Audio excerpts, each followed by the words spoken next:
The fine line you walk when you are out there, but as a human being, you're not indifferent to the gaze upon you. You're not, life is also happening to you. You're making your life, you want to live. However, you get the backlash, you get the homophobic attacks, you get just heartbreaks because just life happens. And all of that, navigating it. If you were to share a few things, I don't know if it's a piece of advice, I don't know if it's the necessity of having either a good friend, either community, either counseling. If there's one or two things you want to share, like to navigate the deeps, the not so obvious, the rough patches. I think I will go through that with another image. Please. So, this one. Okay, this is a constellation of images, of pictures. It's a whole tribe. Yeah. So that is my chosen family. And yeah, it is with time that you understand what is chosen family. People talk about it and all of that. Maybe you think it's not a thing or what. It is a thing for me. But it is a thing, and it does exist.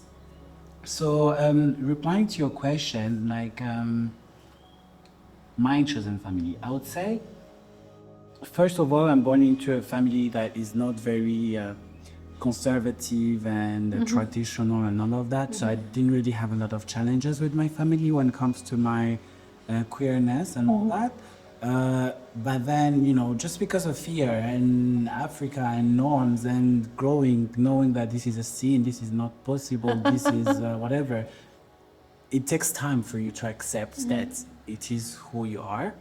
And sometimes if you are lucky, like I was, to get great friends that turn into a family, it does change a lot of things. I can only imagine. Yeah, because I would say these special friends of mine, we all had different moments and all that, but we're all really good friends and very close.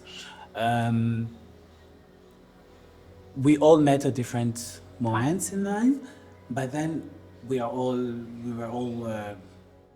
well, I will not say that. I'm not trying to... You were about to say something that you just swallowed. No, but the thing is, these friends, with time, you meet at different moments in life, and each one of them brings something into your life. Yes. Some of them being queer, you meet at different moments, and then you go on this journey together. Most of them we've done our journeys together. So you were never... Same generation?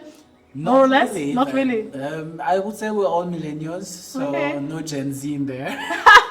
no Gen Z in there. Yeah, so, but then we walked our journeys together, so that makes it less, I would say, lonely. And I was very, very lucky with that because, some of them, maybe some of them you meet, you're still cis gay men, and then some of them are now trans women today, queer, gender conforming and all of that. And it's a journey that we went together, through together. And trust me, there is a lot of tears.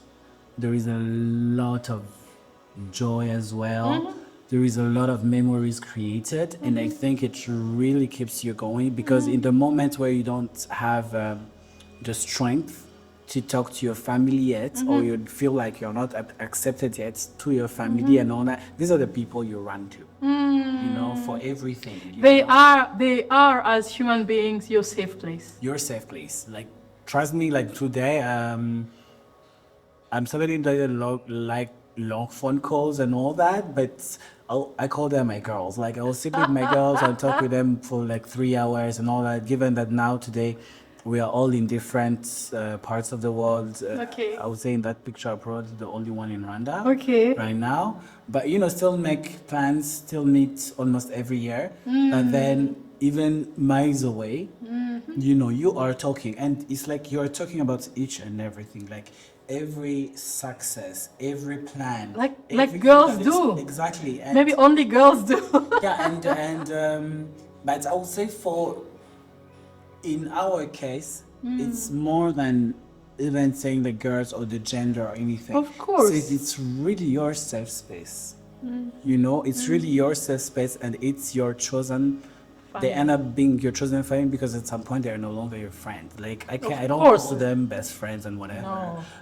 Like it's Your they're blood. my brothers and sisters. Like It's your blood. It's my blood, and yeah, it just changes everything. Makes everything easier. With them, we had different projects. We have people where I've grown, let's say, professionally with, you know, others have grown more culturally with, others spiritually, like each and every one is different. You have a different relationship and all that, and I think it really fills the gap that was created, you know, by the community in your life because of who you are and who you're choosing to be, you know? And sometimes if you really like So they're filling that gap. they're filling that gap. So I think in 99 problems that you are having, if you have that chosen family, You're fine. at least there is one less, I would say. Yeah. There's one less, and there is help, you know. You are not completely alone. And we all have different stories, you know. Different really stories, and growing up or really understanding the queer history and everything, that's because you see the realities through us. We don't have to hold, all of us, even though we were friends and growing together and all that, we don't have the same journey. Of course you don't. Some of us had it easier than the other, and all that. We all had different experiences. Some of them still have different stuff. I'm still going through stuff that I went through 5 years ago and whatever, but we are still together. And sometimes, if they're not living it, they see it through you, and maybe it's easier for them. I can only imagine. So I'll say for me, my chosen family really made me go through my journey and embracing myself, you know, more fully, because at some point I was like, I don't care. I had many friends, you know. I don't care if I don't hang out with them anymore, and I get to hang out. Sorry. Only this. With only these, because if that's where I can wear my makeup, if that's where I can wear my hair, if you know that's where I can be Me? That's fine. That ain't big. That's fine. That's fine. You know? That's fine. Yeah, and you do it together. At least like, I remember the first time I wore heels. I didn't wear heels. So I have one of my friends who is in that picture. She doesn't live in Rwanda, but she was here in Rwanda after so many years. Also came back because finally she started talking to some people who made her feel different about her country and feel safe to go back, which was that. So she came back, and it was her birthday a few days after. Okay. And she's a trans woman, and she had her heels and everything. And she was like, "Oh, Fred, I can wear this in Kigali and all that." And I was like, "Listen, please be you." I still wasn't doing everything I do today, but I was still feeling free and whatever. Even though I didn't wear heels, whatever, I was like, whatever I do, it's already not simple too. So please put on your heels. And I think at some point I was like, you know what? You're not going to do it like alone. I'll wear the heels with you. Yeah. And it was both of us at Soy Asian restaurant. It was still open. We coming. We showed up in our heels, and I never looked back. You know, before that, the heels were all in my bedroom, you know? Yeah. And I took them out that day because I didn't want my friend to do it alone. Of course. Yeah. But don't you think, I could bring up many examples, but I feel like there's always a connection between how self-confident you are and not how accepting others are of you. At some point, your self-confidence kind of trumps the rest. You just step in a room, and whether people approve or do not approve, it's almost they don't dare criticizing. Oh, yes. Because there's something about you that maybe imposes respect, or Yeah. you don't invite. Well, I don't do anything intentionally, trust me. But I think life, growing up and all of that. And I've always been feminine, all my life growing up. My nickname in school and in the neighborhood was Chawakoga. Chawakobwa. So for me, at some point, I'm 30 years today. If you're saying Chawakoga on the street to me, it's Thank you. it's a glisse sur mon corps, like it doesn't do me anything. So at some point, you really build like a wall, a shield, and you choose not to listen to and all that. So sometimes, I walk into a room, I can see the eyes, I can feel the aura, but nobody's daring to come and. But it doesn't shake you. It doesn't shake me. It doesn't, and but I think that's one is more like going back home and how we grew up and my parents and my family. I think we were very, like I said, liberal. In terms of, they're Rwandans, but they were born and raised in Congo. Only came back to Rwanda in 95 when I was also coming to Earth. So there is a lot of, I would say, the regular conservative nature, They were more and relaxed. traditional and umucho, they say that my parents didn't really care Have about much of that. So from a very young age, and we were very outspoken at home. If you wanted to say something, you could say it and all that. Small family and all. So you were lucky. yeah, You were so lucky. I was, listen, sometimes when I talk about my story, especially, I can recognize how lucky, You were. privileged I was, which doesn't make it simple. Still. Because you still have your life Yeah. and your problem on your degree, like, but you have them, but I think that nature is the one that trained me to be who I am, outspoken, fearless, and There was more acceptance already in your upbringing. Thank you for sharing. Shall we move to another picture? I'll let you swipe. a family. So I'm talking about people a lot because Of course. people is what, I think love is what makes me. And people. And I'm somebody who really love. And I really love. And I think for me, I would say sometimes when they, when people stress me, what's your religion? I'm just like, love. Love one another, period. If you love, you don't have a bad heart and whatever. Anyways, so I'm talking a lot about people because at the end of the day, I think I sleep at peace because I have people around me that I love and That love you back. really love me back. So these are my sisters. I'm the middle child, the only boy. Oh, wow. Sometimes I'm born in a family of so many ladies, so sometimes they're like, that's why we shall hookah, but okay. But my brother too, it's a real It story. could have really been limited to just So a my child. brother has 3 sisters and older sisters. Yeah. And I think when he was really young, he didn't even had a sense of being a boy. So one day, it's a kindergarten, he goes to school and he goes to the bathroom. And being the last born, he had just our underwear. Because my mom didn't buy anything for boys. No, I think he had shorts, but, underwear for boys. He was maybe 5. And then another kid laughed at him. Il a des culottes de fille. It's a Kiawakobwa version of in kindergarten. He didn't even get what it was, but at some point, apparently, there was a group of other kids making fun of him, and for the first time, he went into a full-blown rage, and it was like nasty.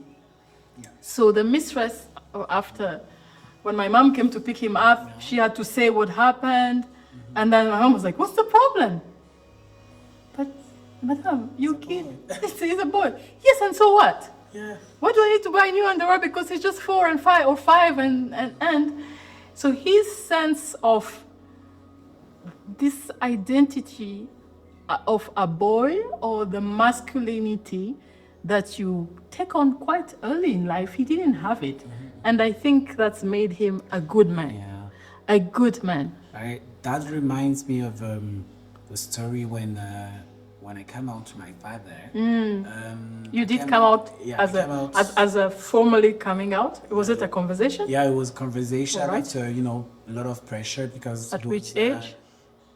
24, I believe, 24, 25, because he was, but at 24, I was already living, and to remember, I was on social media and all that. So pictures started leaking and getting to his WhatsApp here and there. So Your son. yeah, so he started, actually, it's always your son. So he started having questions, and he asked me one time, of course, I denied 2 times, and then you were like, you know what? Because remember, at home we speak. I was like, you know what? And though it was my biggest fear, I think, coming out to my family, not because maybe I thought they would reject me or be beaten. I didn't believe like, oh, they will ever even take me to the priest or whatever, because I knew they don't do that. Yeah, But it but was that still. fear of getting rejected, maybe. It's So it it's took me there. time. It's lingering. So I was living outside, but it really a lot of Hoping you won't have to have the conversation Exactly. or delaying it somehow. delaying it probably. A lot of people outside already knew before course. my own family knew. So I remember when I just quick when I came out to him, and we were having a conversation and all. I remember asking him that, Dad, you didn't know, like, I've always been feminist since I'm young and all that. My father looked at me, he's like, oh, really? You're a feminist? I've never seen it. I'm like, what? How did you miss that? How did you miss that? The whole world knows and sees. Like, as soon as somebody sees me, that's what they see. But how come you've never seen that? And that was very, very special to me and important, because my dad just saw me as Fred. Period. Like, until I It was no big deal for him. yeah, until I said it, because otherwise, I think when you look at other people's story who looked like me, you would have raised the question even before, like at 18, 19, 17, or when they're trying to take you to football and whatever. No. Make you more manly. No. But so So we were on your sisters, and I'm taking a bit of a detour or going back, because I think we discussed it the other day. I feel like society, and this is a generalization, sometimes it's not fair, but most people would think queer, and what comes forth is what people do behind closed doors. It's not who they are, because really, whatever your identity, gender, all of that, what people do behind closed doors have barely any connection with that. Men and women do the same things. But somehow, this is like, it's an intrusion into people's private life. The whole debate about accepting or not accepting queerness is almost below the belt.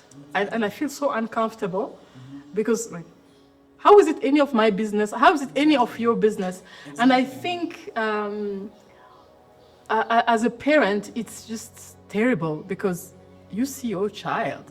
Yes, you see your child, and there's another layer to it, because you also want to protect your child. You want your child to be loved and accepted. So I can only imagine what it takes for a parent to reach that point of, not to reach, but to be okay. Yeah, and I think a lot of people ask me that, and are always curious to know, oh, what did your parents think about it and about that? Really, to be honest, my dad, who was the more conservative one and all that, when I come out, first of all, it wasn't bad, as you would think, because for him, immediately he thought he's the one with an issue, or he missed something, and then there is a lot of tears and all that. He comes to my door, oh, please, don't worry, whatever, we'll fix whatever you need to fix, don't worry about that and all that. He still had hope that something will change, and I wasn't trying to be aggressive and all that. I let him believe, what he wanted to believe. But it was a soft approach. Yeah. And with time we got there, because it got to a point where he was like, it's not like I don't care, you can be whoever you want to be, but it was more in the sense of like, Erika, je m'en fous de, who you are, but I'm more concerned about where you live and your future. Be safe. I think people will always be kind to you. Your career. So for him, he was concerned. He was concerned about my future and my life in the society. So it was not really about. It was really out of great concern and care. It was not like, oh, my son slept with a man. Damn it, No, it was more like, that, like what is his future and all of that. And that also gave me peace, because I think it's very important to understand your parents and where they come from, and also the concept. You remember our concept, because sometimes if we see it on TV and all that, we want to be like other kids, like, oh, crazy. No, like they also don't know. They actually do not. They don't. know. So vas-y mollo, and I think as long as we still respect ourselves and leave room for conversation, it's always a good and be mutually understanding and considerate. So yeah, we didn't speak much about your sisters, but you haven't insisted. spoken about that. You insisted being a people's person. Yes. So my sisters, the reason And being the middle child. why I shared Your sisters. my sisters is because I would say they are my rock. Yes, I have a chosen family, but one good job my parents did was to really create a strong and unbreakable bond between me and my sisters. Close-knit family. Exactly. And yes, even though I have a chosen family today, I feel like if they leave and I still have these two people, I'll be fine. Like, it's not like we always agree on everything. But the love runs deep. And we're not even meant to agree on everything. Of course. But it's like we are there to support each other in everything. And especially me, like through my journey, which was not, I would say, The regular the one. regular one. It's somewhere where they've never, left my side. Always been proud of myself, though they also had to probably deal with something, Yes, understand it, and all of that. Probably now they probably don't understand each and everything, but they're there, Yeah. and on your side. on my side. So my sister is my rock, to be honest. And when it is fine at home, and then you have your chosen family, like you feel like you have a big family, it is fine with you and the heart. I feel like you are more able to shine. Of course. And I think they make You have a foundation. Exactly. And I feel like they make me shine because they don't bother me. I feel like je suis pas ce genre de mec qui est genre, oh, I'm not gonna wear a wig because my sister will be ashamed of me. Of course. Even if she feels some type of way, she will never tell me. She will figure out how to deal with it and deal and all the but still show me love, smile to me and all that. And they've been to everything. They've been to my pride events, everything that I do, and be like, oh, girls, I'm doing this today. Everything. Like, they will always be there for me. But really, Fred, this is my opinion. Do not underestimate what one's own self-acceptance offers to others.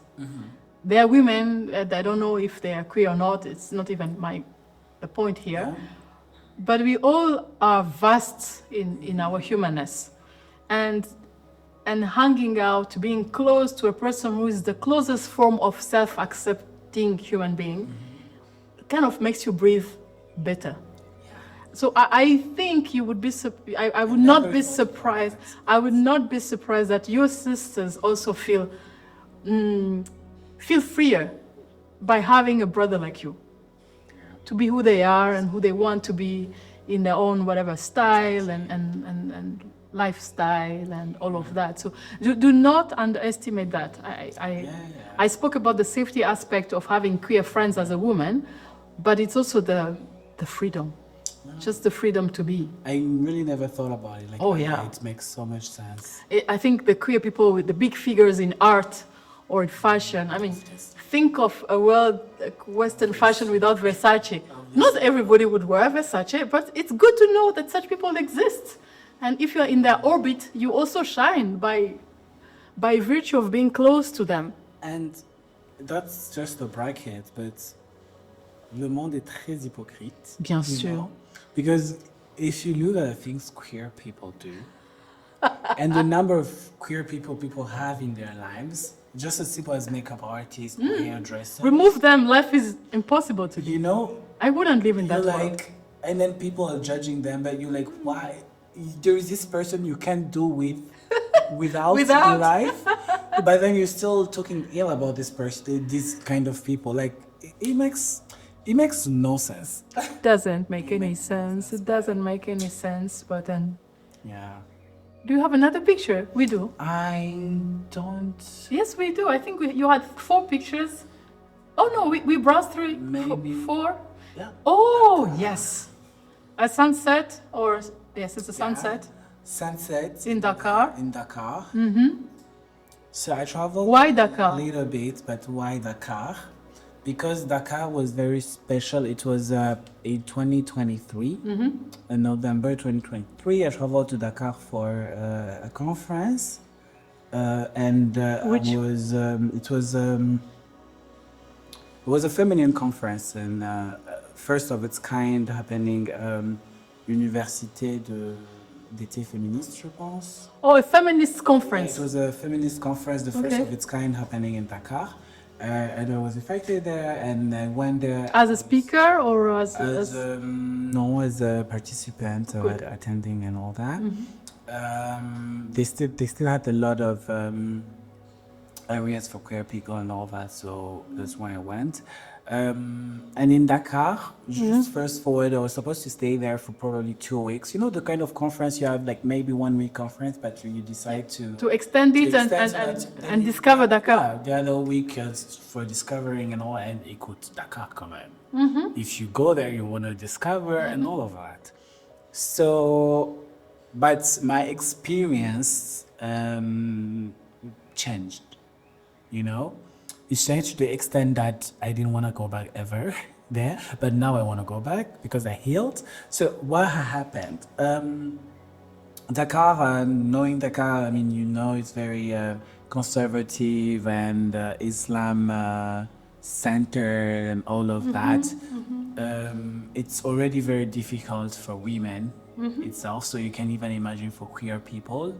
So, you know, you go to Dakar. I have a friend who had a very tough experience there. So you go to Dakar already, I have piercings and all of that. Before even arriving in Dakar, I have do's and don'ts. Like, okay, Fred, you need to change this, you need to change no nose ring, stuff like that. But then, okay, fine, I understand and all that. And I even received a manual that was done by the organizers team, not just for me, for everybody. Okay. Because, you know, it was a feminist conference. So even the women themselves, not just queer people, I get them, and it was one of its first of its kind. So even them, they were not safe. So there is a whole manual, and maybe for queer people, something more special, depending on your gender and all that. Okay. So yeah, I go through all of that. And then the challenge started when I was still in Kigali and I was packing for Dakar. So you remember, I'm feminine, I'm masculine, I have all type of clothes. My masculine clothes, apart if it's a suit, the rest are more, I would say, versatile and, you know. So the challenge started by me going through my closet. In the back. You know, like when you go, like the pants that are down, like you're trying to find things that you never wore and all of that. That's when it started, and I was annoyed and bad because Dakar, tu sais, le style à Dakar, you know how people are very well dressed. Yes, so stylish. I wanted to shine. Probably take all my beautiful clothes and all that, but I couldn't because of Dakar and all that. So it started there. Then I reached in Dakar when I still have my nose piercing, which was even bigger than that with stones. But then I passed, I had hair, my natural hair, but I tried. I tried, but even when I try to be masculine with a suit and tie, I'm seated, people are looking at me. I'm like, I'm not talking, I'm not standing, I'm doing nothing. I'm just existing. Why are you looking at me? I'm just breathing the same air. Like, but you already see that I'm different. But I don't actually have a problem with that. I take it to be something very special. So fast forward in Dakar, I get there like every morning getting ready. I go back in the closet. It's like, you have to overthink. Yeah, like I go back in the closet. Of course, j'ai quand même amené une paire de talons, une paire de... You never know. Like you never know. And me, I love to be prepared. So if I do it like that, then just have these things in my suitcase. You're not an event planner for nothing. Yes, so I'm there. So every morning I go through this moment of not being mad, but being sad. Yeah. Because You have to put on a mask. I don't mind wearing a jean and t-shirt, but it was not my favorite jean. No. It was not my favorite t-shirt. I was not doing it like how I do it here in Kigali. You were dimming your light. Yeah, when I want to wear a t-shirt and a jean, I do wear it, you know. But you do it your way. Yeah, my way. But there it was different. So it starts with that. And I'm not understanding because it's been like maybe 6-7 years that I've been myself exploring. Yeah. So petit à petit is like I'm going back through a moment that I've left in my life. You thought you had left. I thought I had left, and one day, 2 days, 3 days, like after like 3-4 days, like I felt something very toxic. Building up. And I was like, damn, I never felt like in 7 years, like, I mean, I never knew what going back is because I had not gone back yet. Yeah. But I feel how it is, like waking up every morning, like thinking, how should I look? What A should knot I in the wear? stomach. Like it was so toxic for me, and that's when I realized, Fred, there are steps you have taken, by the way, in your life, so be grateful for that. And this thing happening here is not correct. It's not okay. I never expected it to happen to me. I was like, okay, what is it? Where you opening your closet, wearing your jeans, And then you were like, it's only outfits. Exactly. But how I didn't realize how it was going to impact me inside. that deeply. Yes, deeply and all that. And then at some point, I have to cut my trip short because the last day of the conference, I am walking down the stairs at the hotel, and all that there was another conference of journalists in the same hotel, different conferences, and we do our conference. I think is happening and all that, but this whole time there is a problem behind the scene that I don't know about. And what is the problem? The journalists there and the people that want to call the government, the police, saying that this conference is holding a queer event and all that. I would say for men, I was the more, I would say, visible one. And yeah, I was wearing a white long dress, but tu vois le normal white long dress? Yeah, the jalaba. Yeah, but apparently on me, c'est pas un jalaba anymore. Je sais pas what it is. Like it was a mask, it was a man dress. But on me, I don't know. But yeah, I still have a big purse on the side. Of course.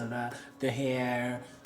So yeah, there is. Anyways, you are not fit. Oui, donc so there is a lot of tension in that Around. moment, but I don't know. The organizers of the event really protect me from that and all of that. Breastfed you. Yeah. So at the end, they come to see me. They're like, okay, we wanted to tell you what happened so that you just know, because we also know you're gonna stay for more days for you to be care or see how you want to strategize, or if you want to change, maybe leave Dakar, Your plans. go to l'île de Coréjean, other islands where there are more people going for holidays and all that. More touristic and safer for you. Justement. So they take me through that conversation. Mind you, I'm there, it's been 5 days. I haven't really left the hotel because I know I have my time. It's a beautiful hotel, so I'm having my moment there. This picture was taken actually at the hotel. It's gorgeous. And then I remember they're like, Fred, this happened. There's this group of journalists that I had seen people, but I didn't know I caused a problem or tension, But, And you are the problem. apparently, basically. Donc, non seulement the feminist conference is a problem, but there is a bigger problem now, know? There is a bigger problem now, but they tell me, don't worry about what's happening here. It's an international hotel. That's why they put it there, because they know It's people safe. can just, And the conference was attended by very powerful women as well and all that. So they took charge, they called whoever they had to call and all that. But they had to tell me that. And I remember breaking down. So, I remember... it was building up. I was building up and all that. And I remember breaking down. I was like, you know what? Is it possible I just change my flights And go back tomorrow and go back tomorrow? They were like, why? And all that. I was like, why would I be in a country or in a space where they don't want me? And Why would I put myself? Exactly. And I was looking for the next 5 days, how much money I'm going to spend. Why? I wanted to do the shopping, like everything. Like, you know how Dakar is. The whole Dakar jazz. Yeah, and it's not even cheap. And I was like, why would I even spend my Penny money here. in a country like that, you know? So I remember really breaking down and being like, you know what, I just want to go. I'm I out. really just want to go home. I'm exhausted. So It I is remember exhausting. It's really, it was really exhausting for me. That's why I shared that picture. It's just that moment to be like, just to say like we do a lot. Really, it might look beautiful today, and I've accomplished, or there's another queer person behind me who wants to be like me. It's never easy. It's never easy. We have different paths, and we have tough moments like these as well. You look well put together, but it comes at a cost. And you realize that when you've done your steps and you are moving forward, when people bring you back, No, it's the worst thing that can happen to you. You know, it's the worst thing that can happen to you.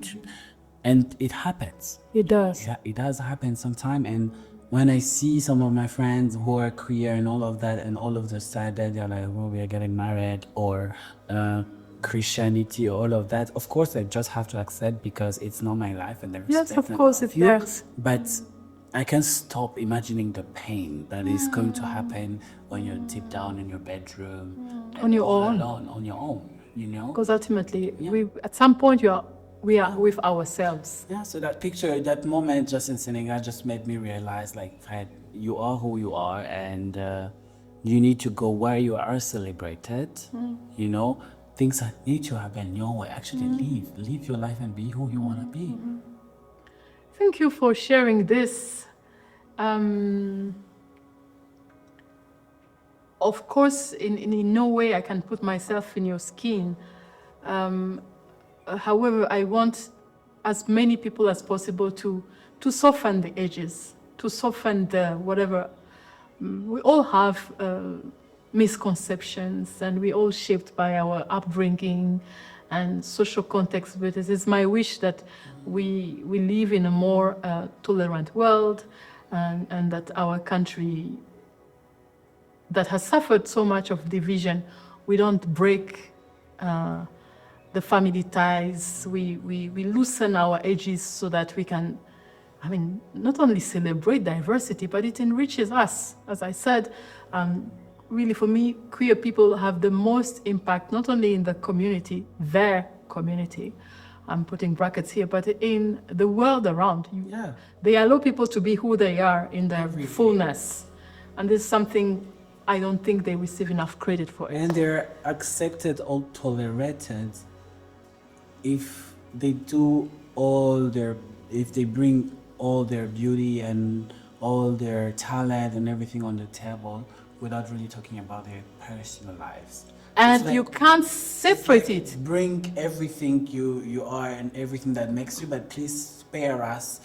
No, don't bring what makes you. Bring what I can take. Exactly. Bring It's the extractive. Beauty. Exactly. So, and c'est ça que je disais quand je disais que le monde est quand même Très hypocrite. It's sad because they know the people around them, and they choose. For me, it's like they know and they don't know, because actually what real beauty is, it's an authentic expression of a person. So they won't be Fred doing these amazing events if Fred can't be. Yeah, actually. And it's... Sorry to cut you, Sure. but this also is the same sentiment I have for African countries who are bringing forward the how they call it, the anti-homosexuality laws and all of that, because you see these countries The homophobic laws. trying to be Pan-African, you know, refusing everything from, colonization and all of that. And when it gets to homosexuality, they're trying to say that this is a modern thing, ignoring the books and the histories of African tradition, natures, ancestors and all of that had queer histories and all of that. And to me, it doesn't make sense. You are a great leader. You're saying all of that, but then I'm like, it's pick and choose. Like, listen, you don't want colonization. Say no. Editing history. Because homophobia and these anti-gay laws were brought by Europeans and the religion and colonialism. It's heavily tainted by religion, for sure. If we're removing, it's not rooted in culture. So why is that thing still an African An African. when there is a lot of anime that's, you know. No, thank you for being you and allowing so many people and really not people who would not identify themselves as queer to be and bringing beauty in the world, like bringing beauty, bringing magic, bringing that little thing that makes your event special. Why would people choose you? For events? Yes. I think je suis pas ordinaire. I'm just not ordinary. You're not. Yeah. And I love to listen and to know that things don't have to fit in. So I am the person to talk to if you want us to think out of the box. I would say, you know. That's how I take my events. Rather than events, weddings or community events or corporate events and all of that. It's really, sometimes not trying to do things how they're always done and You listen. You listen and you do. I do my job with. I love what I do. You know, it was a long journey for me to find what career do I really want. Your niche. My niche and what do I really want to do. I tried a lot of things and all of that. And this is where, you know, I was like, I actually love to do this.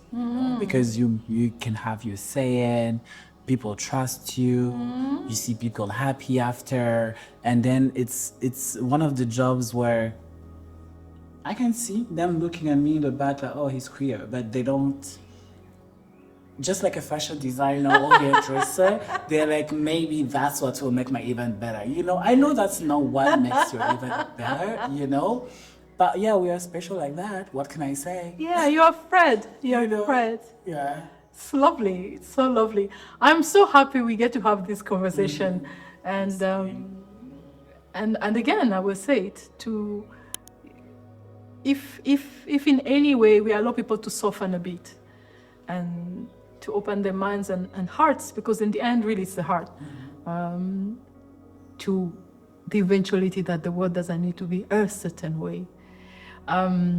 As we wrap up the conversation first, is there anything that you wanted to talk about and share to a broader audience before I come to my closing chapter? Not really. I think I share through our conversation, and I hope, you know, people can pick in some things and relate to some things that are relatable to, you know, no special message. I think I love to listen and watch podcasts, and for me, it's just like the whole conversation. It's like the whole conversation, and you know, you can relate to some stuff or not, and you know, whatever you relate to, my journey and my history and my story, I think you can get a great message out of it. Thank you. So if you have no more special message to share, we always wrap up the podcasts, and it's always, for me, I'm like, oh, I have more ideas, but at some point we're gonna stop this. What are you, Fred, a student of? What is it that currently you feel like you're learning? Currently? Currently, working in silence. Working in silence. Yeah. I think I overshare. Yeah, and it can be sometimes challenging. Yeah, I think, and it's because it's not even work in silence, but growing up and all that, you know, sometimes people are sometimes open books. You just feel like everybody's nice, everybody has good intentions, everybody's cheering for you and all of that, but I still get surprised that it is not the case. You know, the naivety. And, yeah, and it bothers me that you need to probably live in a world where you constantly have to think about it. Constantly have to think that, oh, somebody is watching and somebody might do this, might do that. I don't want to be that. But you're learning not to disclose everything. I'm learning not to disclose everything, or when to disclose things and who to disclose things to. And yeah, just really be, I think, being really mindful about Who you give access to your and thoughts, some people not really meaning well. meaning well. Because, I mean, it could be a beautiful world if we all could be nice. But we don't live in la la la land. But we don't live in La La Land or Mokazi. So it's, I think, for me, it's still it's something I'm learning. Very, very, very The hard way. hard. Not really the hard way, but the hard way, yes. And because it's not yet, I know I'm learning it, but it's not yet in my mind. And if like, I don't want to accept that ill exists, like le mauvais. Well, it does. But it does. Well, it does. And I can totally relate to what you're saying. There's the developing your own projects in silence-ish, knowing who to disclose them with. But it's also there's the tension of, you know what, this is not the perfect world. I don't want to become closeted or cynical, but so you have to maneuver your space and in full awareness that not everybody has the best intention towards you. True. Thank you for the time spent with me, for sharing your mom and bringing the rosaries with you, and just being you, actually. I'm grateful for you. Thank you. It was a great conversation. Merci, Fred. Merci aussi, Janie.